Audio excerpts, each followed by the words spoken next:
So welcome back to Coffee Break Archaeology. Here is some more copyright-free intro music. Do do do do do do do do do do do do do do do do do do. I hope you enjoy the video.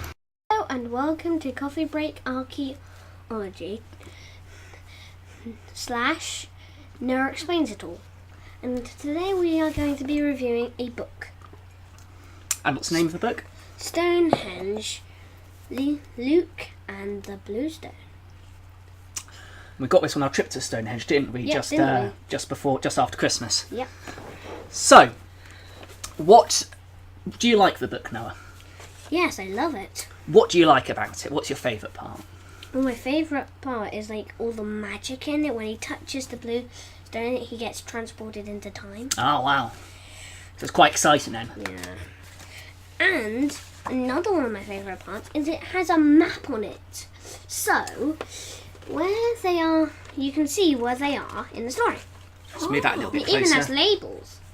To the camera. Great. There we go. I'll be back in a second, archaeologist chaps. Right. Sorry about that. Right. Anyway, so what's your next favourite bit? My next favourite bit is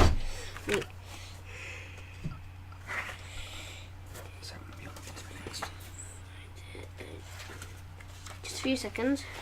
Is when they show how we think they put the stone upright. Yeah, there we go. Yeah. So you can see that. Just move a bit there. There we go. So what are they doing there? How are they putting it in? They are using ropes. They've slashed ropes around the bluestone and are heaving it into the big hole right there. Right, but of course they go on a bit of a journey, don't they, in this Yes. book? So do you want to explain what happens in the journey? So Luke, who is the main character, he goes on a very long journey and he learns lots of things from the clan he's riding with. Was it longer than the journey Mummy just took to answer the door? Yes, much longer.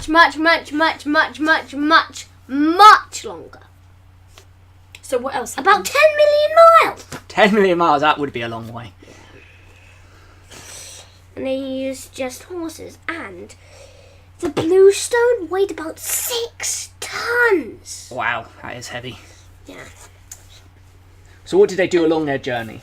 So, Luke learned to hunt, and also he taught some of the people in the clan. Ah, Yeah. And he went down to the river to wash, and often the two hunters which taught him would accompany him, and then they'd fish, but they'd always find some time to splash around in the water and have some fun. it's very important when you're doing lots of heavy work, isn't it? To always have a bit of fun, have a bit of time to relax. Yeah. So is there anything else you like about the book? I'll just find the page. This page when Maya is like giving Luke some food, like it's very kind of her. So who was Maya in the story? I think that she was the daughter of the chief. Chief, ah, right. So a very important person. Yeah. Very important person to And know. she wore a cloak of fur instead of just an animal skin over her shoulders. Ah. And what about these? Where did we see some houses that looked a bit like that? In Stonehenge. And where were they? Where were they from? What were they representing? Can you remember These- the name? Of the houses which the workers would have rested in when they were building Stonehenge. Ah, and right. also where the people which took the stones would celebrate of their ancestors, and also the people which had came before them and after them.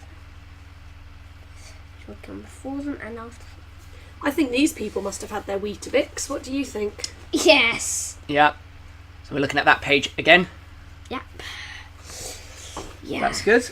That's 6 tons to pull about 10 million miles. I think it was probably a bit less than that. It's probably a couple hundred, maybe about 100 miles, but still a long way to pull a really heavy stone. 6 ton stone. Yeah. So what do you think Luke learnt on his journey? Lots of things. And also he taught the people there in the clan. Lots of things like how to tie knots for instant release, just for like holding things temporarily, like which he learned in lots of camps.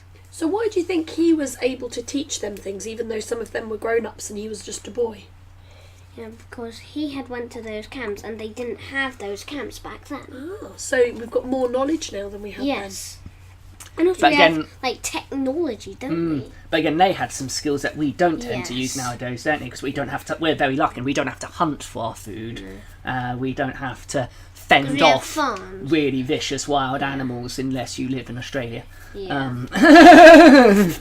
Or you're trying to buy a turkey on the last day before Christmas. Yeah, that can get quite violent. Yeah. Maybe using a bow and arrow might help you then. Yes. So, do you think Luke learnt?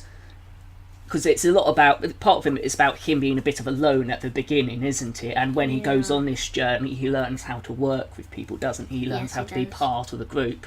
And it's sort of a bit of confidence building for him as well. So it's a really good story about sort of self-discovery, isn't it, for him, and him learning how to cope with other people, which I think is a really lovely story. Is it alright if Mummy talks about the book now? Yeah. So Perhaps this you can read is some. my sister, who is a teacher, who will now give her view on the book. Yeah. I think it's a And really also good my book. mum. Yeah.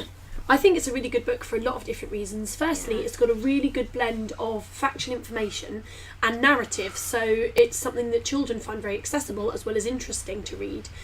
It's particularly good for teaching about prehistoric times. The Neolithic period in Year 3 I'm thinking of would be great.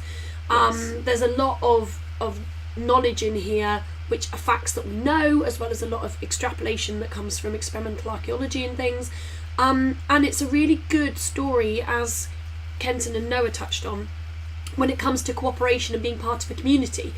So often we're telling children they have to do this and they have to follow the rules of society for this reason and for that reason. And it's really great to go back into prehistoric times and look at where this idea of community came from and why people adapt and have a group identity, because without those things, survival just isn't possible in this kind of environment. No, it's not. And especially if you're going on a school trip to Stonehenge, it's really good. The map has got some features that are still visible today, and the houses that are mentioned in it, one of the exhibits they've got at Stonehenge is some roundhouses and things there that you can go into, which are almost identical to the ones in the book. So overall, I think it's very well written. I think it's well illustrated. I think you can get a lot of history, citizenship and English work out of it. It's fantastic for cross-curricular learning, and definitely has my thumbs up and seal of approval. Yep. Wonderful. I think the only thing I can really touch on, and from my point of view, and I mentioned this briefly in my very short write-up of it a few weeks back on the blog, is the reason why I recommend it is that Noah sat through me reading to him after the trip back from Stonehenge, which was a very long day, paying attention, and didn't fall asleep in the car journey.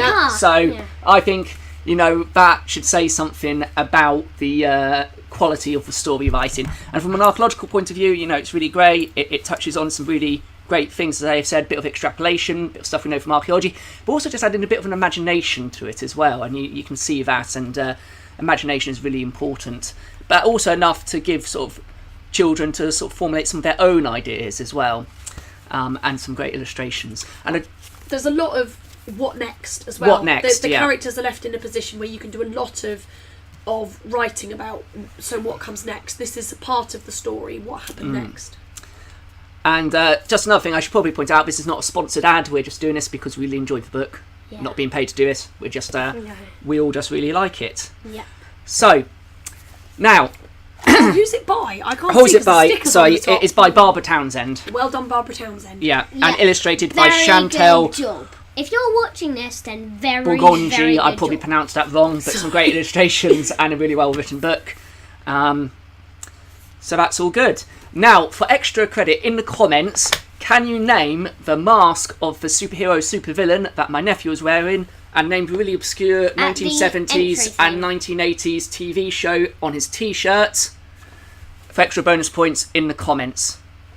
But thank you very much for watching. thank you, Noah, for joining me today to do the video, and thank you, Ayliffe, for also joining us. And until next time, remember, don't eat people. No, don't. Bye-bye now. So again, thank you so much for watching this video. If you've liked it, please do like and subscribe, and please let us know what you thought of the video down in the comments section. Until next time, thank you again. Take care.